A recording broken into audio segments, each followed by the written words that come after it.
تو اب یعنی آپ کا اختلاف جو ہے وہ نہیں ہے کہ جی چونکہ قیادت مریم صاحبہ کو دے دی ہے اور میں اس کا حصہ نہیں بن سکتا، اب آپ کا اختلاف جماعت سے ہے، جماعت کے نظریے سے ہے، جماعت کے انداز فکر سے ہے جس سے آپ اختلاف کر رہے ہیں؟ میرا کوئی اختلاف نہیں ہے، میں تو اختلافی بات نہیں کہتا. میں نے یہ پہلے کہہ دیا تھا کہ جنریشنل چینج آئی تو میں پارٹی کے سٹرکچر کا حصہ نہیں رہ سکتا. اور جب مریم بی بی کو اپوائنٹ کیا گیا چیف آرگنائزر تو میں نے جو ایک مجھے عہدہ دیا گیا تھا میں نے اسے استعفیٰ دے دیا. میں بیک بینچز پر بیٹھنے کو تیار ہوں، تیار تھا جی، لیکن جب ہم نے اس سیاست کا چناؤ کیا تو اس کے ساتھ پھر میں اتفاق نہیں کر سکتا. صحیح. تو کوئی در کوئی کھڑکی کھلی ہے واپسی کی عباسی صاحب اگر آپ جانا چاہیں تو؟ نہیں، میرا نہیں خیال جی. اچھا یہ فرمائیں کہ ایک بنیادی اختلاف ہے، اس میں سوچ کا اختلاف ہے. اگر مسلم لیگ نون اپنی سیاست درست کرتی ہے تو مجھے نہیں پتا پھر میں کیا کروں گا. اچھا تو بہرحال لیکن میں یہ سمجھتا ہوں کہ آج ملک کو ایک یا سے زیادہ نئی جماعتوں کی ضرورت ہے.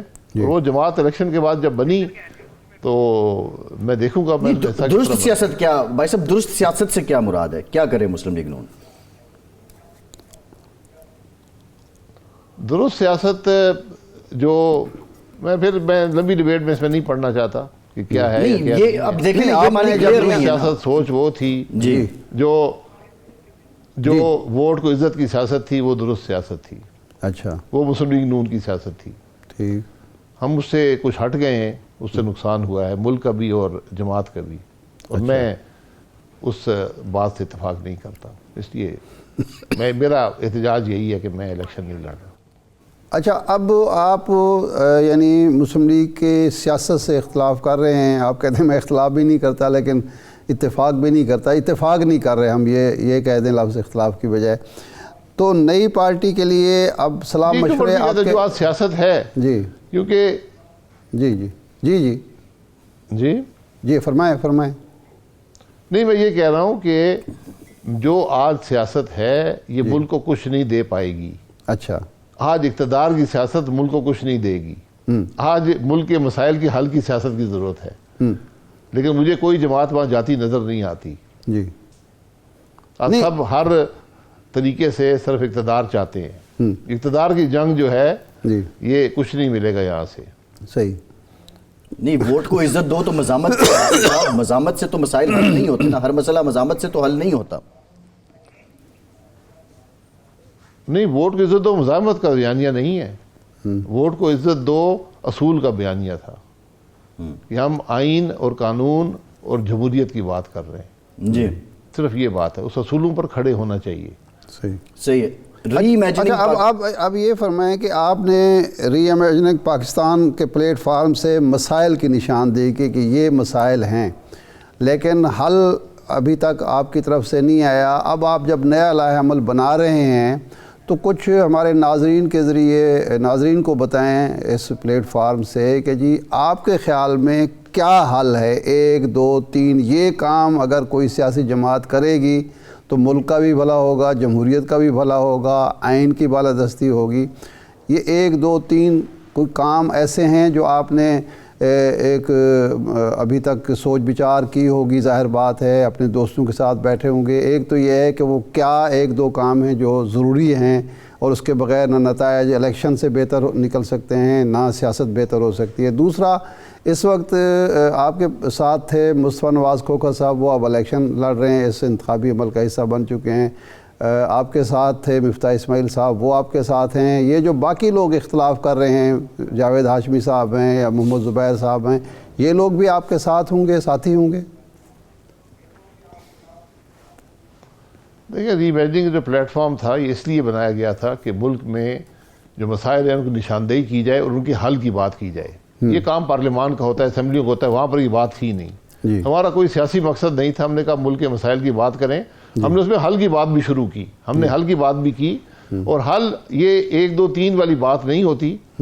آپ نے مسائل کا حل کرنا ہے. سب سے پہلے آپ کو اپنی سیاست درست کرنی ہوگی. سیاست اور معیشت کا بہت گہرا تعلق ہے.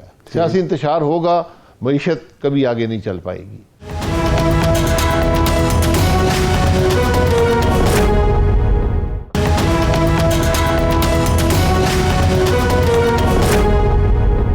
سیاست کیسے درست ہوگی؟ سیاست سب سے بڑھ کر آئین کے مطابق چلنے پر ہوتی ہے۔ اچھا، آج ہم سب کو یہ جو ملک کے حالات ہیں، یہ آئین سے انحراف کی وجہ سے ہم یہاں پر پہنچے ہیں۔ اس پہ لمبی ڈیبیٹ آپ سے کر لیں، آپ کو کئی دن لگ جائیں گے، کئی سال لگ سکتے ہیں، لیکن حقیقت یہ ہے کہ جب بھی جس ملک نے اپنے آئین سے انحراف کیا، آئین درست نہیں، اس کو تبدیل کر دیں۔ جی وہ نہیں چل رہا، یہ آپ کے اختیار میں ہے، جی، اس کو تبدیل کر دیں۔ ہم نے نہیں کیا، ہم نے آئین سے انحراف شروع کر دیا، صحیح، ہم نے الیکشن جو ہیں ان کے اندر ہم نے دھاندلی شروع کر دی۔ جی تو جو ملک جمہوریت کی بنیاد کو ہی درست نہ کر سکے، جی، جو الیکشن ہوتا ہے، وہ آگے کیسے چلے گا؟ صحیح، آپ معیشت کی بات کرتے ہیں، معیشت جب تک سیاسی استحکام نہیں ہوگا، معیشت کیسے چلے گی؟ جی آپ کو بہت مشکل فیصلے کرنے ہیں، جی آپ عوام پر بڑا بوجھ پڑے گا، جی، اس کی ایک سیاسی قیمت ہے، کون ادا کرے گا؟ میں اس لیے کہتا تھا کہ آپ آج سب ایک جگہ بیٹھیں۔ آج ملک میں کرائسس لیڈرشپ کا ہے، جی، پاکستان کا ناکامی جو نظر آتی ہے ہمیں آگے بڑھنے میں، ہماری ترقی میں، وہ لیڈرشپ کی کرائسس ہے۔ تو آج ہم سب کو ایک ٹیبل پر بیٹھ کر جو سٹیک ہولڈرز ہیں، آگے کے راستے کا تعین کرنے کی ضرورت تھی۔ جی، ہم ایک الیکشن میں گئے ہیں، الیکشن ضرورت ہے، آئینی بات ہے، جی، لیکن اگر یہ الیکشن متنازع ہو گیا جی، تو پھر کیا بنے گا؟ نہیں تو بھائی صاحب، روز اس سے بروز پہلے اس کے اندر عجیب عجیب پہلو اس کے نظر آ بھائی رہے ہیں۔ صاحب جو الیکشن 2013 کا وہ تھا، خرابیاں جو ہیں یہ کیسے دور ہوں جی گی؟ جس ٹینیور میں آپ وزیر اعظم بنے 2013 سے 2018 کے بیچ میں، اس کے بعد کا جو الیکشن تھا، یہ سارے الیکشن تو متنازع ہی تھے۔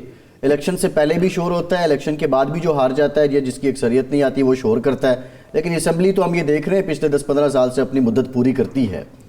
تو کیا کوئی خاص امپلیکیشن ہوگی؟ کیا یہ الیکشن وہ کون سی وجوہات ہیں کہ آپ سمجھتے ہیں استحکام نہیں آئے گا؟ اسمبلی مدت پوری کرنا کامیابی نہیں ہوتی۔ اچھا، آپ نے کیا کیا ملک کے لیے اس دور میں؟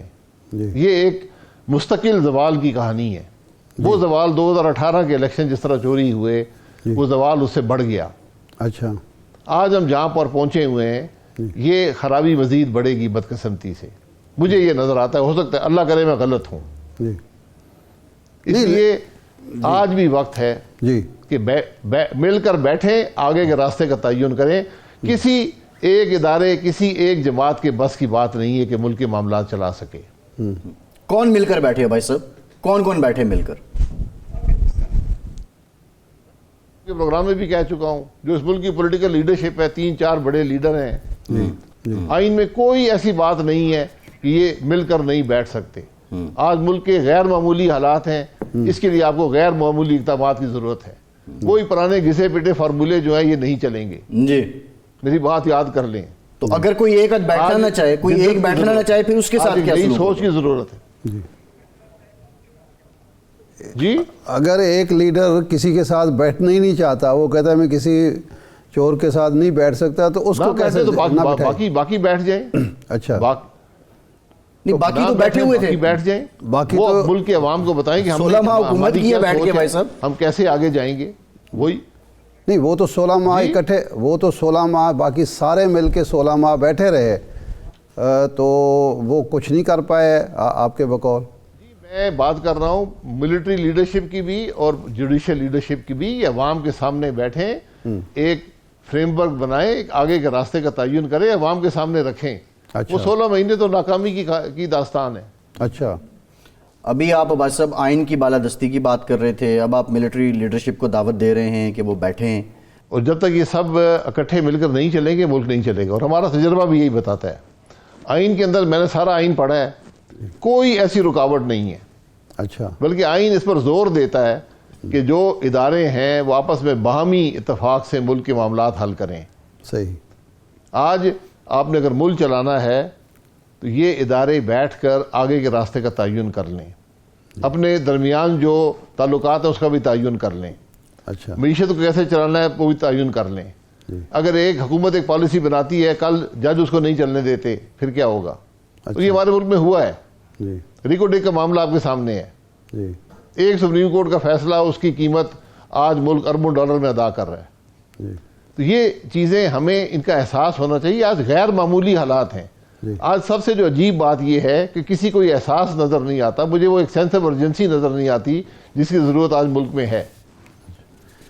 عباس صاحب، اس وقت جو ہمیں حالات نظر آ رہے ہیں کہ ایک پارٹی نے آئین کی خلاف ورزی کی، قانون شکنی کی، اس کو سزا مل رہی ہے، حتیٰ کہ الیکشن کمیشن نے اس کا، چونکہ اس نے اپنے آئین پر عمل نہیں کیا، الیکشن کمیشن نے اس کا سمبل لے لیا، سپریم کورٹ آف پاکستان نے انڈورس کیا۔ اس کا مطلب ہے کہ ایک یکجہتی ہے اداروں کے اندر، ایک فیسلیٹیشن کونسل بن چکی ہے جس کو باقاعدہ پشت پناہی حاصل ہے ہمارے اداروں کی، اور وہ کہہ رہے ہیں کہ جی ہم حکومت جو بھی فیصلے کرے گی معاشی حوالے سے ہم اس کو بیک کریں گے اور پوری بھرپور تعاون کریں گے۔ تو اس طرح کی ہم آہنگی تو اب موجود ہے، اور لگتا ہے کہ الیکشن کے بعد مزید ہوگی، تو پھر بھی حالات سدھرتے آپ کو نظر نہیں آ رہے؟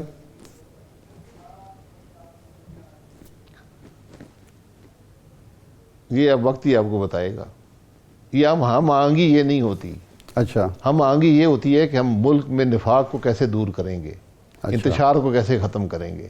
اچھا، جو فیصلے ہیں وہ آئین اور جمہوریت کی روح کے مطابق ہونے چاہیے۔ تو اگر یہ کوئی سمجھتا ہے کہ اس طرح معاملے حل ہو جائیں گے، ان کو مبارک ہو۔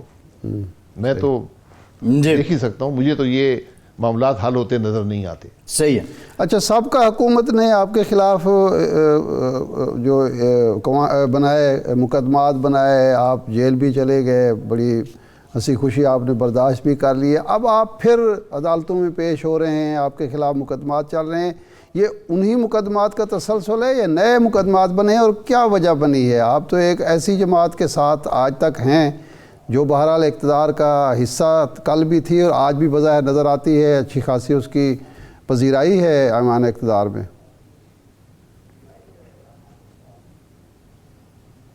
مطلب مجھے اس کا تعلق جماعت سے نہیں ہے۔ میرے خلاف 2 نیب کے کیس بنائے گئے، وہ 4 سال سے عدالتوں میں پڑے ہیں، نہ جج آتے ہیں نہ کیس آگے چلتے ہیں۔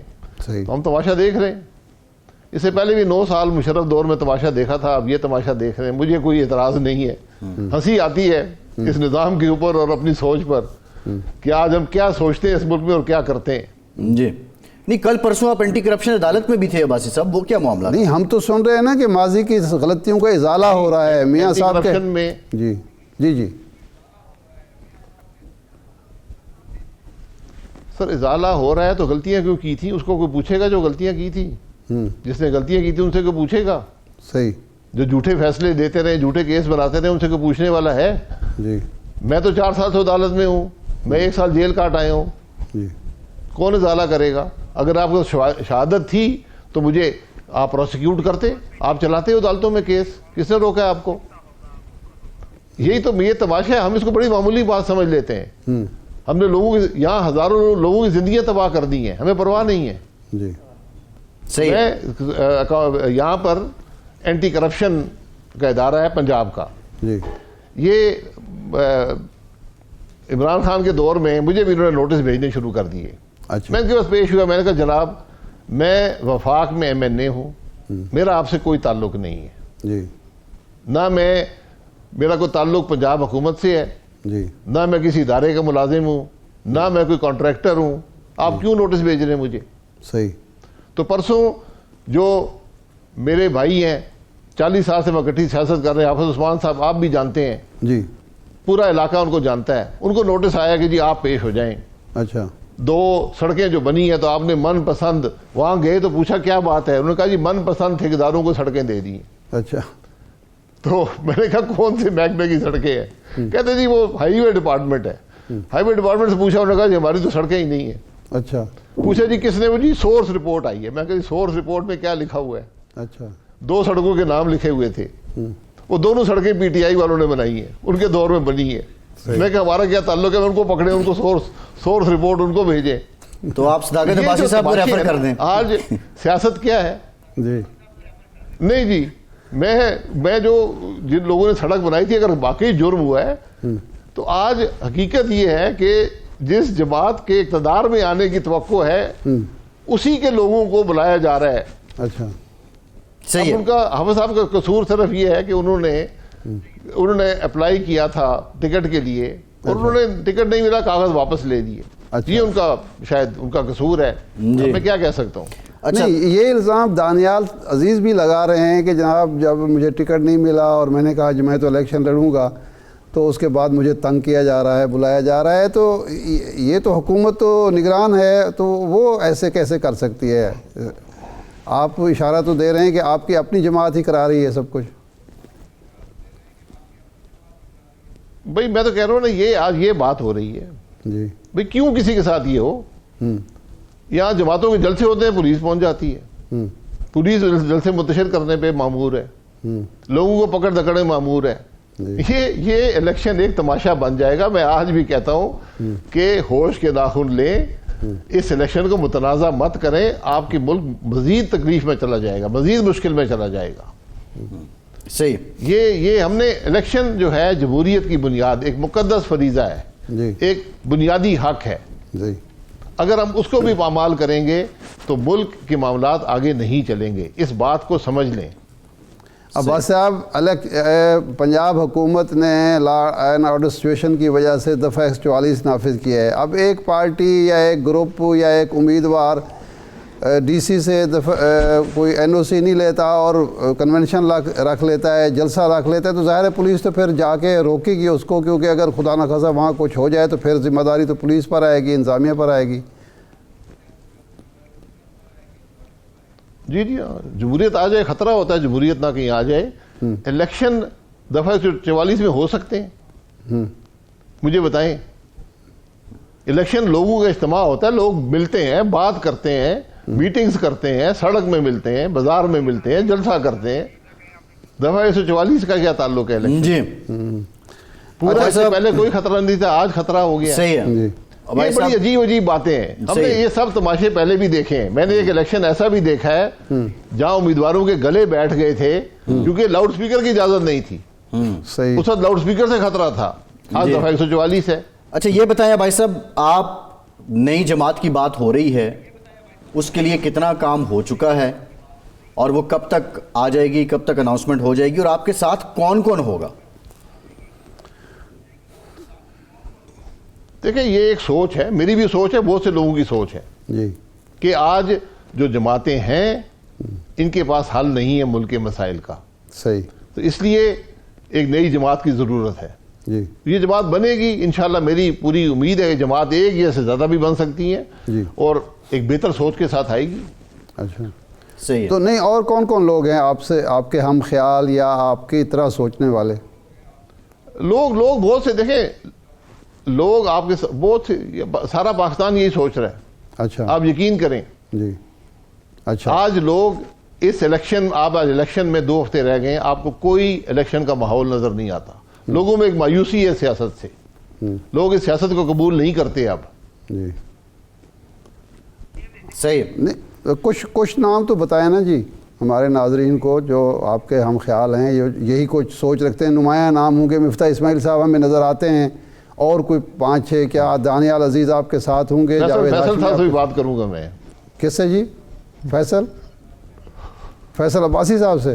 فیصل صاحب سے بات کروں گا۔ اچھا، فیصل صاحب کو بتائیں گے؟ فیصل عباسی صاحب، فیصل عباسی صاحب کو چلو ابھی بتا دیں، کان میں بتا دیں۔ نہیں وہ فیصل عباسی صاحب کو نہیں، کان میں ایک بتا دیں۔ سوال میں بڑا بتا دیا جی، جب بھی بات ہوئی تو آپ کو جی نہیں وہ بات، وہ شاہد صاحب اب سوال یہ ہے کہ ہم یہ دیکھ رہے ہیں کہ جو سینٹرل پنجاب کے لوگ تھے مسلم لیگ نون کے، وہ قیادت کے ساتھ ہیں۔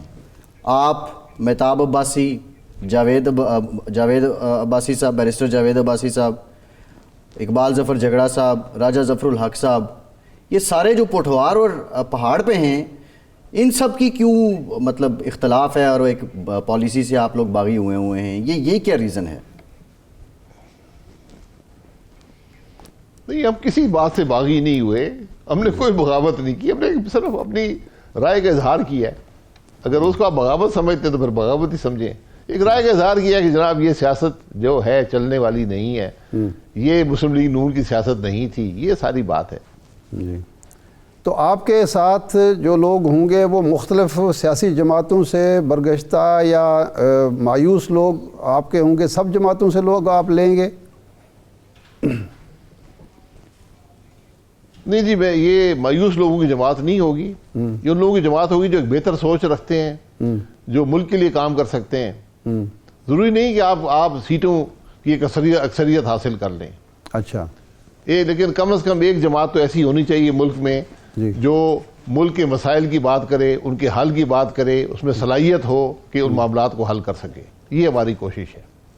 یعنی آپ ایک تھنک ٹینک ٹائپ جماعت بنائیں گے جو عوام کی رہنمائی کرے، مسائل کا حل پیش کرے، اقتدار کی سیاست میں ملوث نہ ہو، کہ اقتدار کی سیاست ہی اس کی نمبر 1 ترجیح نہ ہو. جی، اس کا مقصد یہ نہ ہو کہ ہر قیمت پر اقتدار حاصل کیا جائے. ٹھیک. اپنا اصول بیچ دیں، ضمیر بیچ دیں اور اقتدار حاصل کر لیں، یہ اس کا مقصد نہیں ہوگا. وہ ہر جماعت الیکشن لڑتی ہے، وہ جماعت بھی الیکشن لڑے گی بہتر سوچ کے ساتھ، بہتر مسائل کے حل کے لیے اپنا جو بھی مینیفیسٹو سمجھیں، ایکشن پلان سمجھیں، وہ عوام کے سامنے رکھے گی. جی ٹھیک. یہ سوچ ہے، میرے خیال میں یہی چیز چلے گی. پرویز خٹک صاحب اور جہانگیر ترین صاحب نے بھی جماعتیں بنائی، تو آپ سمجھتے ہیں کہ وہ یہ مقصد پورا نہیں کرتے، وہ بھی یہی سوچ لے کر آئے؟